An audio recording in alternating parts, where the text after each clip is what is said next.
In the Western countries, it's believed that in the present time you are considered the most influential female saint of India. For years, I have dedicated myself to my God. Why should I bother about knowing whether I have an impact or not? When I meet my Lord next time, I'll ask Him and give you answer. What do you think you have gained from years of spiritual practice? Don't know what I have gained, but I can tell you what I have lost. It's said that you are a woman who, despite being married, remained a celibate throughout your life. That's true.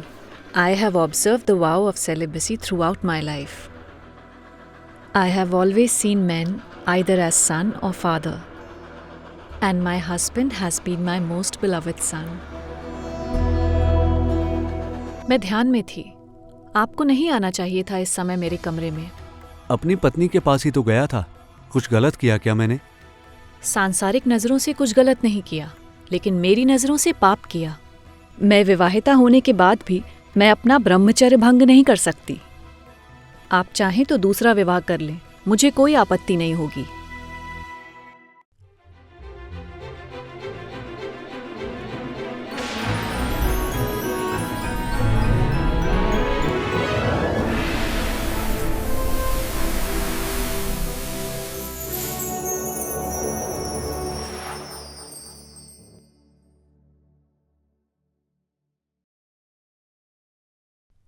आजीवन ब्रह्मचारिणी रहने वाली मां आनंदमयी यानी निर्मला सुंदरी का जन्म हुआ था 30 अप्रैल 1896 को ब्राह्मण बरिया जिले के खेड़ुआ गांव में, जो आज बांग्लादेश का हिस्सा है.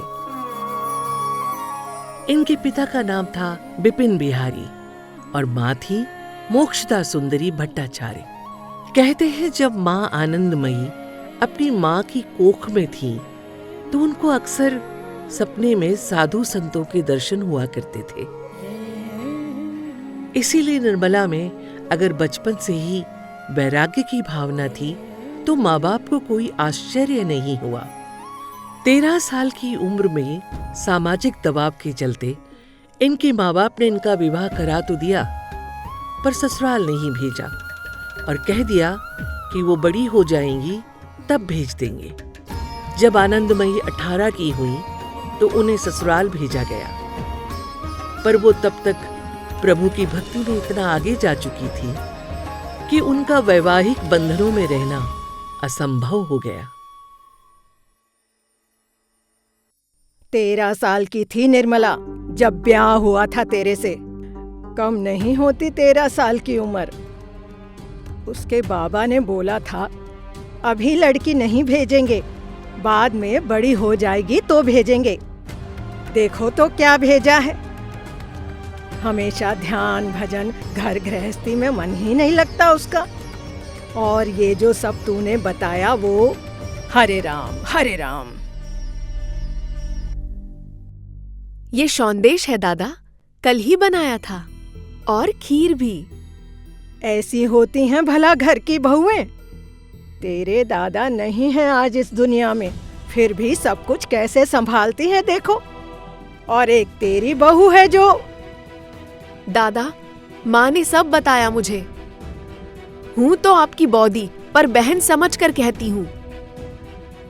त्याग कर दीजिए अपनी पत्नी का, वरना कैसे बढ़ेगा हमारा खानदान. ये हमारे पड़ोस में रहता है हर कुमार. कितना भोला है मालूम. ये जब निर्मला यहाँ थी ना तो उसको माँ कह के बुलाता था. वो बिल्कुल देवी जैसी लगती है दादा, इसीलिए उनको देखकर बस मुंह में माँ शब्द अपने आप ही आ जाता था. और आपकी बहू को भी माँ कहलवाना अच्छा लगता था. सच में माँ बनने के लक्षण तो है नहीं उसके, तो माँ कहलवा कर ही खुश हो जाती है. देख, तुझे इसीलिए बुलाया है यहाँ, ये समझाने और कहने के लिए कि तू उसका त्याग करके दूसरी शादी कर ले, ताकि तू अपना संसार बसा सके. दादा, आप मुझसे सिर्फ 2-3 साल ही उम्र में बड़े हो, फिर भी मैंने आपके पैर छुए. क्यों? क्योंकि आप माँ के पति हो. आपका खानदान नहीं आगे बढ़ेगा तो इस बंगाल को और भारत को क्या फर्क पड़ेगा. आप शायद जानते नहीं कि आपके कितने जन्मों के संस्कारों का परिणाम है कि आप माँ के पति हैं। शरीर तो जल जाता है दादा, उसमें क्या सुख? असली सुख तो आत्मा का है। ये वर्ष 1922 की शरद पूर्णिमा की रात है। यही वो रात है जब 26 वर्ष की निर्मला सुंदरी को ज्ञान प्राप्त हुआ और वो ध्यान में चली गई। और यहीं पर जन्म हुआ मेरी परम महान संत मां आनंदमयी का। ज्ञान प्राप्त होने के बाद मां आनंदमयी और भी ज्यादा ध्यान और सत्संग में समय बिताने लगी। फिर एक ऐसा भी समय आया जब वो पूरे 1 साल के लिए मौन में चली गई। बाद में वो अपने पति के साथ शाहबाग ढाका आ गई, क्योंकि उनके पति को वहां के नवाब के यहाँ काम मिल गया था। ढाका प्रवास के दौरान एक व्यक्ति ज्योति चंद रे, जो मां के पहले शिष्य बने, उन्होंने ही निर्मला को मां आनंदमयी के नाम से संबोधित करना शुरू किया। और फिर देखते ही देखते लोग मां को आध्यात्मिक गुरु के रूप में देखने लगे और उनसे प्रभावित होकर उनसे जुड़ने लगे। ढाका से मां देहरादून आ गईं। कुछ समय वहां रहीं। वहां के महाविद्वान प्राण गोपाल मुखर्जी उनके शिष्य बने। उसके बाद वो वाराणसी आ गईं और वहां बहुत वर्ष तक रही। ये मां के जीवन का वो समय था जब उनको एक महान आध्यात्मिक संत के रूप में न केवल लोगों ने स्वीकारा, बल्कि हजारों की तादाद में उनके अनुयायी भी बने।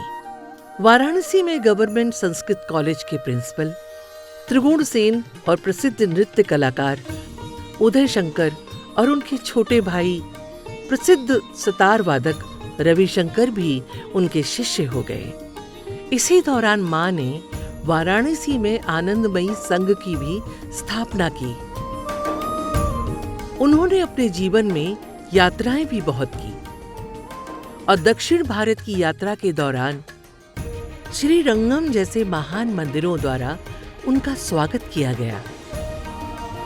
मां आनंदमयी की आध्यात्मिक यात्रा तो शिखर पर थी और प्रभु के द्वार पर दस्तक दे रही थी।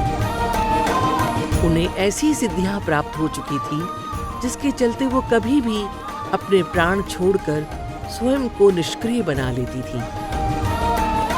एक तरफ मां की यात्रा थी तो दूसरी तरफ उनके पति रमणी के भीतर ज्ञान का दीप अभी भी नहीं जला था। उस दीप को जलाने के लिए ही एक बार मां ने उनको अपने भीतर मां काली के दर्शन करवाए। बरसों पहले मुझसे कहा जाता था कि मैं अपनी पत्नी का त्याग कर दूं। जो काम तब नहीं कर सका, अब करता हूं। आज से मैं आपको अपनी पत्नी के रिश्ते से मुक्त करके एक दूसरे रिश्ते में बांधना चाहता हूं। मेरी गुरु बनकर मुझे अपने शिष्य के रूप में स्वीकार कीजिए मां। ठीक है, आज से तुम मेरे पुत्र हुए और मैं तुम्हारी माँ। मैं तुम्हारी गुरु बनके तुम्हें दीक्षा देती हूँ और तुम्हें शिष्य के रूप में स्वीकार करती हूँ। आज से तुम्हारा नाम होगा भोलानाथ।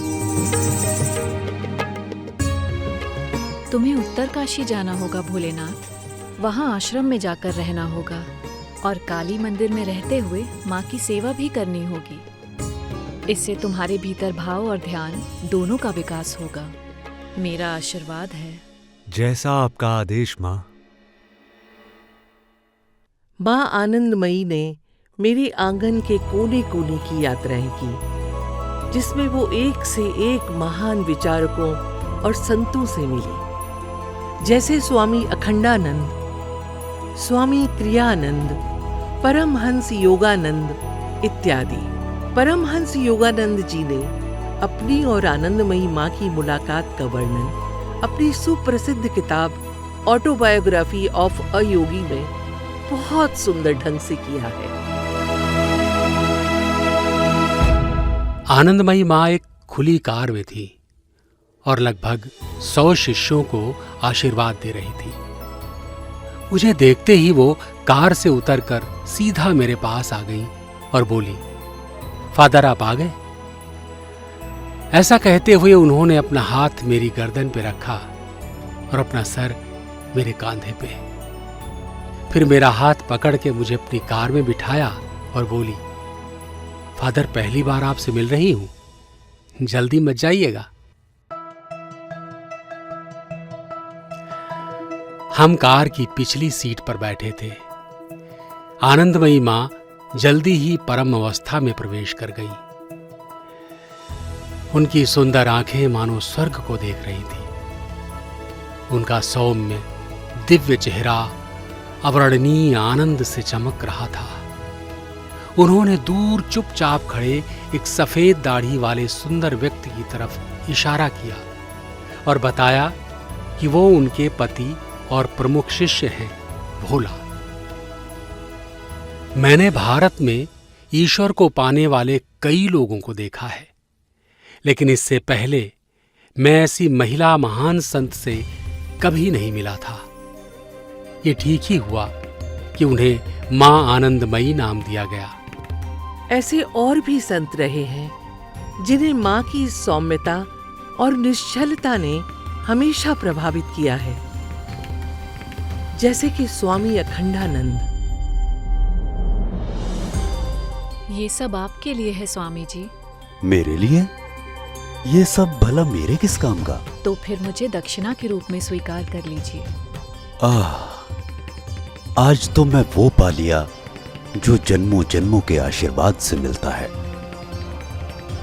मुझे दक्षिणा में आनंदमयी मां मिल गई। इस दक्षिणा के बाद तो मैं अभी इसी पल अपने प्राण भी त्यागने को तैयार हूं।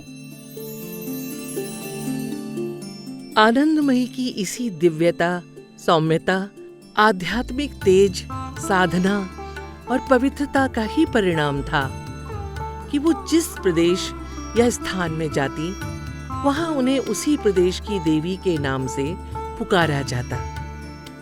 जैसे कि बंगाल में उन्हें मनुष्य काली कहा गया, तो मध्य प्रदेश में उन्हें देवी नर्मदा बोला गया।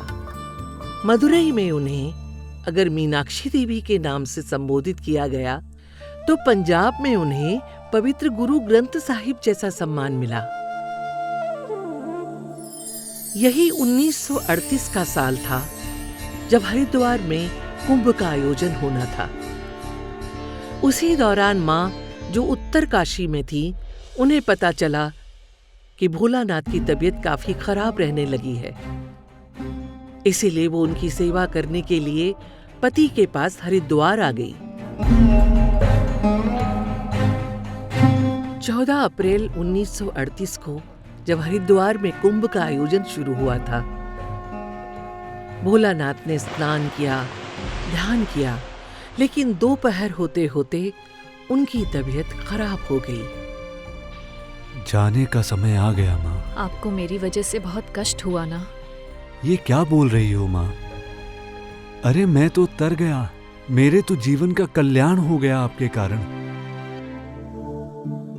वो हर कुमार याद है आपको, जिसने पहली बार आपको माँ के नाम से संबोधित किया था?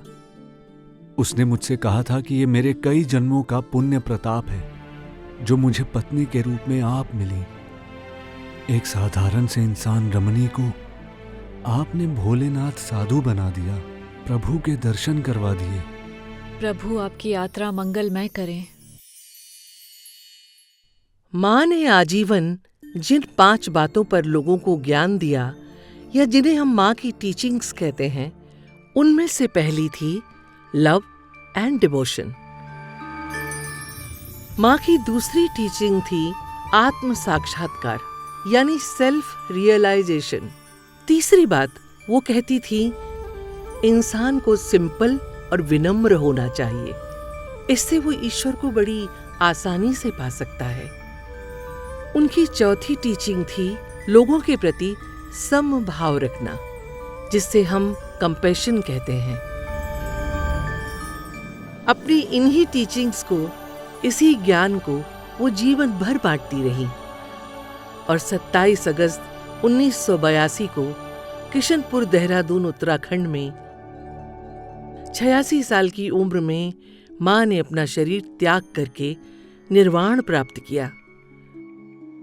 उनकी निर्वाण प्राप्त करने के 2 दिन बाद यानी 29 अगस्त 1982 को हरिद्वार के कनखल आश्रम में उनकी समाधि बनाई गई। उनकी अंत्येष्टि के समय देश विदेश के बहुत से साधु संत और गणमान्य व्यक्ति उपस्थित थे, जिसमें प्रमुख थी उस समय की भारत की प्रधानमंत्री इंदिरा गांधी। मां आनंदमयी की पवित्र देह को उसी पीपल के वृक्ष के नीचे समाधि दी गई, जहां बैठकर वो लोगों को ज्ञान देती थी। ये एक अभूतपूर्व बात है कि जिस मां आनंदमयी के देश विदेश में लाखों अनुयायी हैं, उनका स्वयं का कोई गुरु नहीं था। उन्होंने इस ब्रह्मांड को ही अपना गुरु माना था। ये थी मेरी एक महान धरोहर मां आनंदमयी के रूप में। अगली बार आपको मिलवाऊंगी एक नई धरोहर से।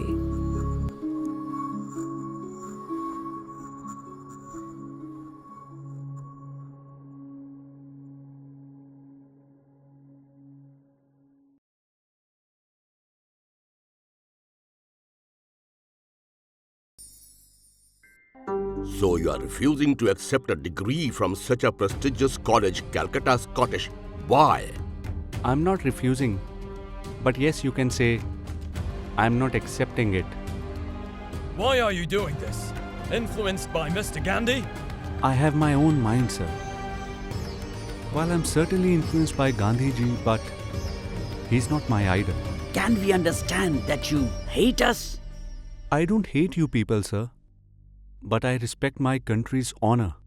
If you were not going to take the degree, why did you study then? I studied to gain knowledge. What's the need for a certificate for that? दीक्षा में गुरु अपने शिष्य को एक नाम देता है। आज से तुम आचार्य श्री कृष्ण कृपा श्री मूर्ति अभया चरणविंद भक्ति वेदांत स्वामी प्रभुपाद के नाम से पुकारे जाओगे।